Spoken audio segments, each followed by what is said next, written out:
Hi everyone, Stepan here. It's Tuesday, so we are going to continue the series on Tigran Petrosian.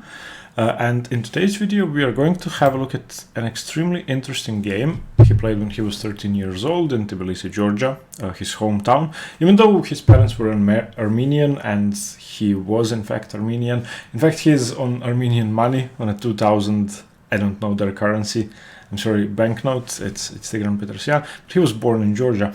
And this game is interesting for two reasons. First one is theoretical, and I don't think I've analyzed something as interesting theoretically in a long while, and I think it's a very nice point which all Ruy Lopez players should know, and all E5 players should know. And more importantly, the second reason is of a positional and tactical nature, because in this game you will see a terminal weakening of a color complex which is actually exploitable immediately, and I think that was very instructive.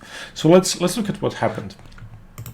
So Tigran Petrosian had the white pieces. He played the pawn to e4, we have e5, and now we are going to get into the main line closed Spanish. So the Ruy Lopez, bishop e5, a6, bishop a4, knight f6, castles. Excuse me, my internet is giving me headaches again. So knight f6, castles, bishop to e7. This is very standard. If you don't know the theory in the closed Ruy Lopez, you can watch my video on the Chigorin and on the Breyer and the intro to the Ruy Lopez.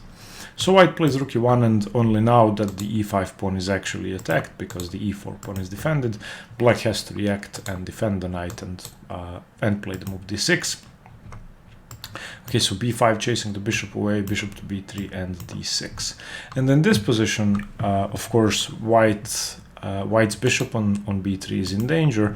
Of course, white could play something other than c3, which is the main move. White could play the move h3, which is, people have played it, but by far the most popular move for the last 100 years has been c3. Okay, so this game was played in 1942.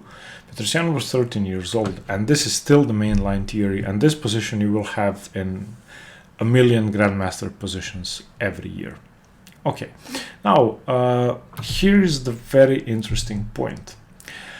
For those of you familiar with the closed Ruy and the Chigorin especially, so first of all, those of you who play the closed Ruy Lopez, you know that black's main move here is castles. This move has been played 10,000 times in grandmaster games, after which white could choose between two options. White could play h3, preventing the move bishop g4, which is by far the most popular and the main line, after which black could play the Chigorin with knight a5, the Breyer, the Zaitsev, and many other variations. And the other move white could play is the immediate d4, exploiting the fact that black hasn't been able to move his knight away in the Breyer to b8, in the Chigorin to a5, and liberate the c pawn to move forward, or do something else about it. And d4 is the main strategic break white goes for, even at the cost of the move bishop g4. Now, as a player who plays the black side of this sometimes, I hate the move d4 on move 8. I just, on move 9, excuse me, I hate d4 because the positions are very even, and I went through this position after d4 with John, and we went through it for 2 hours, and we couldn't find a sensible way for black to play for an advantage. Now here is what Kopelevic did. I don't know who that guy is, and he was probably a kid back then, but I really like what I learned from this game that he played. He played the immediate knight a5. Now, this is going to transpose into the Chigorin without castles and h3 being played, which doesn't really make a big difference if the moves are going to be played anyway, but it does make a big difference because of one specific reason. Your bishop is attacked. You're not going to give up your bishop pair. So if white for the move, let's say, plays d4, then I take and you take, and I can just castle, and okay, no, I would have to defend my pawn first. But this would be okay, because now I have the bishop pair as black, and no player with white will do that. So after the move knight a5, white plays the move bishop to c2, and now black plays c5. And you're not getting d4 in for free. And that's very interesting. And when I was analyzing the game after the analysis, I actually saw that this has been played 200 times or 250 times by players with black. And the strongest game was played by Pavel Elyanov, the Ukrainian strongest player, or yeah, I think he's stronger than Ivanchuk right now, although I don't know. And in fact, there have been several Elyanov games from this position. Also, Ivan Ivanišević, a Serbian grandmaster, played this, and it's a theoretical variation. Now, what white should do, he should play d4 anyway. So after c5, d4 is. It was actually played in this game as well. You still break the center, but it's not as automatic after d4 without c5. So black just continues with queen c7. Now, what could have happened in the game? The game could have transposed back to a normal Chigorin if bishop c2 has been played, and after that c5 had been played, and instead of c5 castles has been played, and h3 has been played, and now c5. So I think that's a very important theoretical point for e5 players and for Ruy Lopez players. That's very interesting. Playing knight a5 before castles. I mean, I'm really excited about this. It may sound weird, but I am. Okay, bishop c2. Okay, c5, d4, queen c7, h3, and castles for black. And now we are back into the normal Chigorin. So black seemingly achieved nothing, but he avoided the lines with d4 instead of h3. Okay, knight bd2. And in this position, black plays bishop d7, which is a rare move. It's the second most popular, but it's far less popular than the main move, which is c takes d4. And c takes d4, and knight c6, knight b3, a5, bishop e3, a4, knight bd2. This is just the main line of the Chigorin. We're not going to go through that now. You can find that in the video on the Chigorin closed Ruy. Okay, so bishop d7 played, which also makes sense.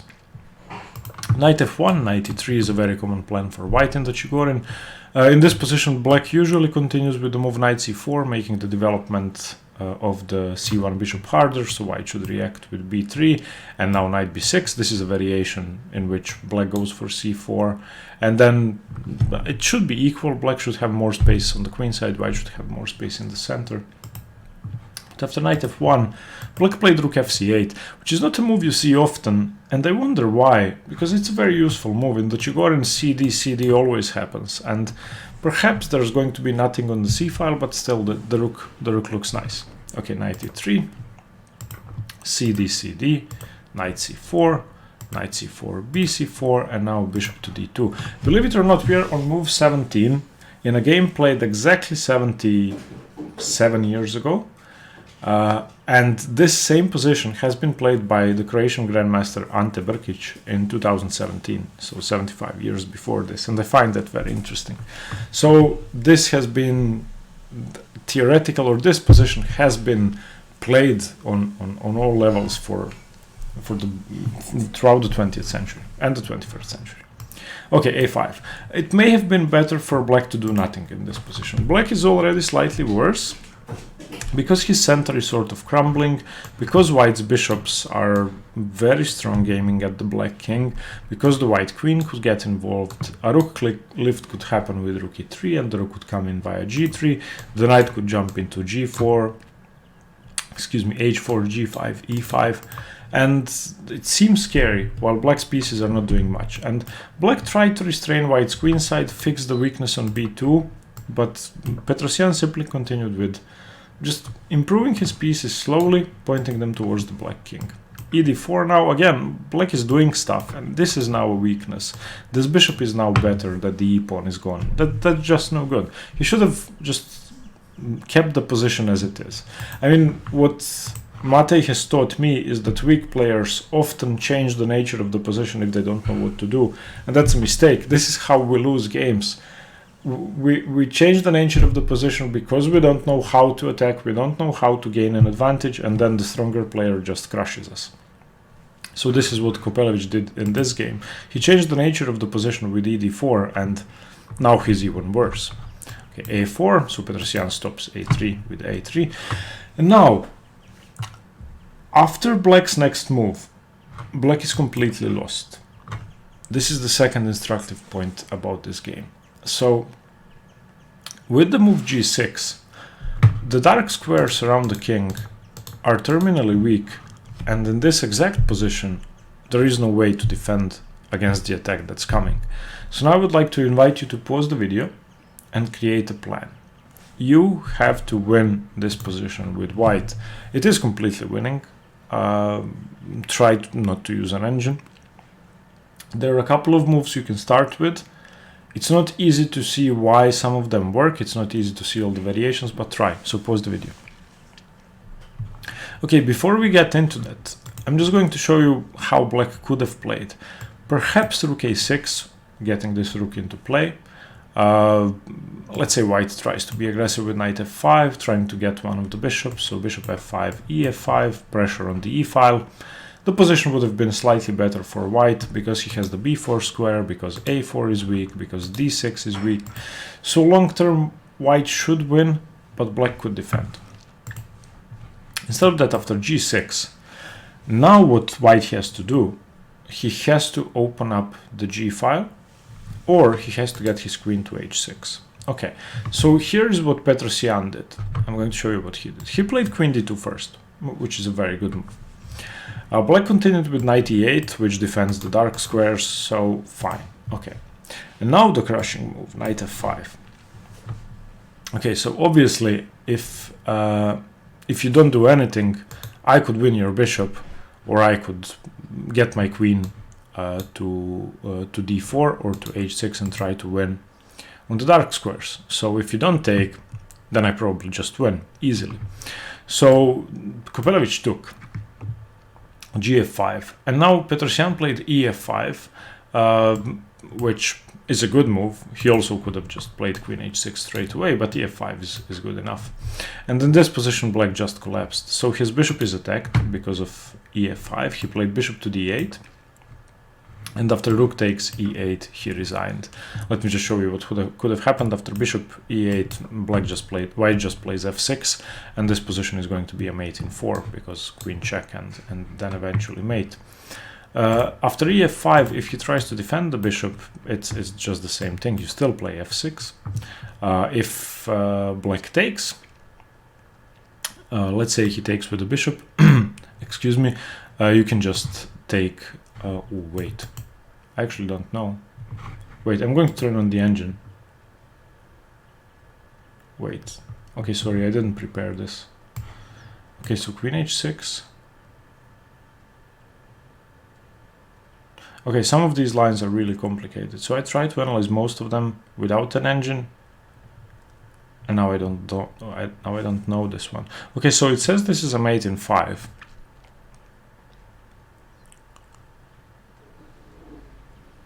Okay, so let's just give black a stupid move. Okay, there's still a rook on e1. Okay, so yeah, okay. Because of the two bishops, basically if you get your queen to h6, it's going to be a double checkmate threat, so you won't be able to defend everything. So after queen d8, you still play f6, opening up this bishop, and yeah, if bishop takes, you're threatening to mate on h7. If knight takes, you're threatening to mate on g7, so nothing would work. Okay, in the game, bishop d8 was played, and after rook e8, yeah, black gave up, and after f6, it's clear that black is mating. Let's look at some other options. After queen to d2, which was played in the game, knight e8 was played, but bishop f8 was interesting, trying to defend the dark squares like that. And this would have still been a lost position, but better, less lost. So knight f5. And again, if you take gf5, that's a mate in 4. Because now queen g5 and bishop g7 and bishop f6, and that's it. By playing bishop f8, you're basically blocking your king's escape to f6. So after knight f5, you take bishop f5, and now after ef5, let's say bishop to g7, trying to defend the knight. This is a hard position, and pause the video here. White is still winning, but you need to find the correct way to play, because you don't go for the immediate checkmate. Okay, so queen g5, increasing the pressure, attacking f6, h6, of course you cannot take the knight because I take your queen, so queen back to d2. And now black tries to close the position down with g5, and that's his only hope basically. But now h4, and he should still collapse. If g4, bishop takes knight and queen h6. If gh4, bishop takes knight and gh6 and queen h6. So that would be lost as well. Okay, after a3 g6, there was an ever stronger continuation. Instead of queen to d2, Petrosian could have played knight f5 straight away. And now let's look at the critical line. So if gf5, if the knight is taken, then we take ef5, attacking the bishop, attacking the g5 square, or threatening to play queen d2, or queen d4 and queen g5. Okay, so after, for example, queen to d8, defending the bishop, we could now continue with queen d4 and trying to infiltrate the position via h4. So both infiltrations work. So for example, rook c5, I thought this was just the best attempt, and queen h4, rook takes f5, which again seems like a very good human move. Now you can just play a brilliant tactic, rook e7, queen e7, and bishop f5, and that's it. After bishop f5, you just play rook e1, and after, well, black really should give up the queen here, because if you don't, if you move the queen, I'll take your knight anyway, and then I'll mate you. So the knight f5 would have been even stronger. But what he did was still very good. I mean, it's the same idea, it's just a different move order. But I just couldn't believe that in a position where black would still hold, you weaken your dark squares and then it's over. And it's just, this is a very instructive position for Ruy Lopez players. Just as black, we often play g6 in the closed Ruy, especially in variations like the Breyer, and we often see that as a good thing. We are protecting the f5 square, the h5 square, and a lot of good things come from that. But very often it's going to be terminal. Okay, hope you like the game. Sorry about me using the engine at one point. I wanted to see what the variation is about, and I didn't prepare it beforehand. Okay, thanks for watching. Hope you liked the video. Hope you liked the two interesting things I wanted to point out. And let me know what you think. Stay tuned for more chess. See you tomorrow. Bye bye, guys.